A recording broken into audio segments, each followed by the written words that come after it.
Hi dear friends, അസ്സലാമു അലൈക്കും, നമസ്കാരം. Welcome back to my channel. എല്ലാവർക്കും സുഖമായിരിക്കുമെന്ന് കരുതുന്നു. ഇന്നത്തെ നമ്മുടെ റെസിപ്പി കാണാൻ നല്ല ക്യൂട്ടായിട്ടുള്ള, കഴിക്കാൻ അതിലേറെ ടേസ്റ്റുള്ള ഒരു കിഡിലൻ മാർബിൾ പുഡിംഗ് ആണ്.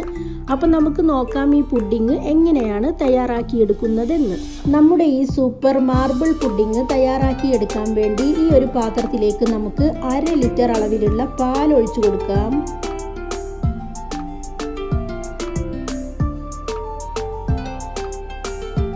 ഈ പാലിലേക്ക് നമുക്ക് 2 ടേബിൾ സ്പൂൺ മുഴുവനായിട്ടുമുള്ള കോൺഫ്ലോർ ചേർത്ത് കൊടുക്കാം.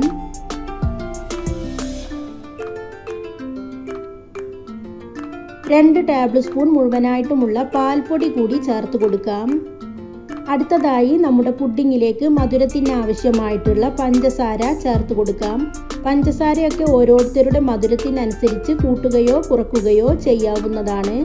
നമ്മളിവിടെ ആഡ് ചെയ്ത് കൊടുക്കുന്നത് 2 ടേബിൾ സ്പൂൺ മുഴുവനായിട്ടുമുള്ള പഞ്ചസാരയാണ്. ഇനി നമുക്ക് മധുരം ബാലൻസ് ചെയ്യാൻ വേണ്ടി ഒരല്പം ഉപ്പും കൂടി ചേർത്ത് കൊടുക്കാം.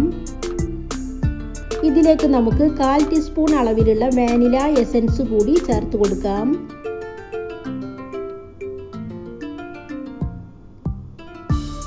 വാനില എസൻസ് കൂടി ആഡ് ചെയ്ത് കൊടുത്തതിന് ശേഷം നമുക്കിതെല്ലാം കൂടി നന്നായിട്ടൊന്ന് മിക്സ് ചെയ്തെടുക്കാം. ഇപ്പം നമ്മൾ എല്ലാം കൂടി ഒട്ടും തന്നെ കട്ടകളില്ലാതെ നന്നായിട്ട് മിക്സ് ചെയ്തെടുത്തിട്ടുണ്ട്. അതിനുശേഷം നമ്മൾ സ്റ്റവിലേക്ക് വെച്ച് കൊടുത്തു. ഇനി നമുക്ക് ഫ്ലെയിം ഓൺ ചെയ്ത് ലോ ഫ്ലെയിമിലിട്ട് കൈയെടുക്കാതെ ഇളക്കിക്കൊണ്ടേയിരിക്കാം. കോൺഫ്ലോർ ആയതുകൊണ്ട് തന്നെ പെട്ടെന്ന് കട്ട പിടിക്കാനും അടിയിൽ പിടിക്കാനുമുള്ള ചാൻസ് ഉണ്ട്. അതുകൊണ്ട് കൈയെടുക്കാതെ അത്യാവശ്യം ഒരു തിക്ക് കൺസിസ്റ്റൻസി ആകുന്നത് വരെ ഇളക്കിക്കൊണ്ടേയിരിക്കുക. ഇപ്പം നമ്മുടെ പുഡിംഗ് മിക്സ് ഇളക്കാൻ തുടങ്ങിയിട്ട് ഏകദേശം 2 മിനിറ്റോളം ആയിട്ടുണ്ട്. ഇനി നമുക്ക് ഫ്ലെയിം ഓഫ് ചെയ്യാം. ഫ്ലെയിം ഓഫ് ചെയ്തതിന് ശേഷം നമുക്കിതിലേക്ക് 1 ടീസ്പൂൺ ഗീ കൂടി ആഡ് ചെയ്ത് കൊടുത്ത് ഒന്നുകൂടി നന്നായിട്ട് മിക്സ് ചെയ്തെടുക്കാം. ഇപ്പം നമ്മുടെ പുഡിംഗ് മിക്സ് 2 ബൗളിലേക്കായിട്ട് ഷെയർ ചെയ്ത് കൊടുത്തിട്ടുണ്ട്. അടുത്തതായി നമുക്ക് ഒരു ഗ്ലാസ്സിൽ 1 ടീസ്പൂൺ അളവിലുള്ള കോഫി പൗഡറിലേക്ക് 2 ടേബിൾ സ്പൂൺ അളവിലുള്ള ചൂടുവെള്ളം ഒഴിച്ചു കൊടുത്ത് നന്നായിട്ട് മിക്സ് ചെയ്തെടുക്കുക. അതിനുശേഷം ഈ കോഫി മിക്സ് കുറേശ്ശെയായിട്ട് ആഡ് ചെയ്ത് കൊടുത്ത് നന്നായിട്ട് മിക്സ് ചെയ്തെടുക്കാം.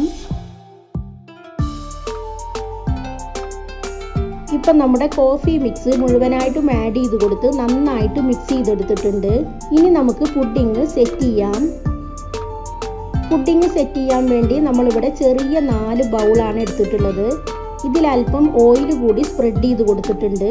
ഇനി നമുക്ക് ലെയറുകളായിട്ട് ഒഴിച്ചു കൊടുക്കാം. ആദ്യം നമുക്ക് കോഫി മിക്സ് തന്നെ ആഡ് ചെയ്ത് കൊടുക്കാം.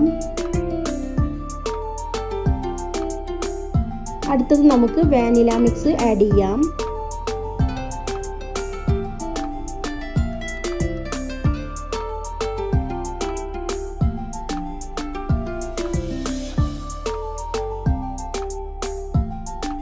കോഫി മിക്സും വാനില മിക്സും അങ്ങനെ നമ്മൾ 4 ലെയറായിട്ട് ഒഴിച്ചു കൊടുത്തിട്ടുണ്ട്. അതിനുശേഷം ഒന്ന് ടാപ്പ് ചെയ്ത് കൊടുക്കാം.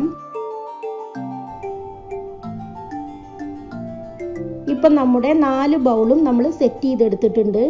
ഇനി ഇത് പുറത്ത് വെച്ച് തന്നെ നന്നായിട്ട് ചൂടാറിയതിന് ശേഷം മാത്രം ഫ്രിഡ്ജിലേക്ക് വെക്കുക. ഫ്രിഡ്ജിലേക്ക് വെച്ച് ഏകദേശം ഒരു 3 മണിക്കൂറെങ്കിലും കഴിഞ്ഞതിന് ശേഷം മാത്രമേ നമ്മളിത് പുറത്തേക്ക് എടുക്കുന്നുള്ളൂ. ഇപ്പം നമ്മുടെ മാർബിൾ പുഡിംഗ് 3 മണിക്കൂറിന് ശേഷം നമ്മൾ പുറത്തേക്ക് എടുത്തിട്ടുണ്ട്. നല്ല സെറ്റായിട്ട് വന്നിട്ടുണ്ട്. ഇനി നമുക്ക് ഈ പാത്രത്തിൽ നിന്നും ഇത് പുറത്തേക്ക് എടുക്കാം. അപ്പോൾ ഇതാ നമ്മുടെ ക്യൂട്ടായ നല്ല ടേസ്റ്റിയായ മാർബിൾ പുഡിംഗ് ഇവിടെ തയ്യാറായി കഴിഞ്ഞു. എല്ലാവരും ട്രൈ ചെയ്ത് നോക്കണം. എൻ്റെ വീഡിയോകളും റെസിപ്പികളും നിങ്ങൾക്ക് ഇഷ്ടമാവുന്നുണ്ടെങ്കിൽ സബ്സ്ക്രൈബ് ചെയ്ത് സപ്പോർട്ട് ചെയ്യാൻ മറക്കരുത്. സബ്സ്ക്രൈബ് ചെയ്താൽ മാത്രമേ ഞാനിടുന്ന പുതിയ വീഡിയോകളുടെ നോട്ടിഫിക്കേഷനുകൾ നിങ്ങൾക്ക് അതാത് സമയത്ത് ലഭിക്കുകയുള്ളൂ.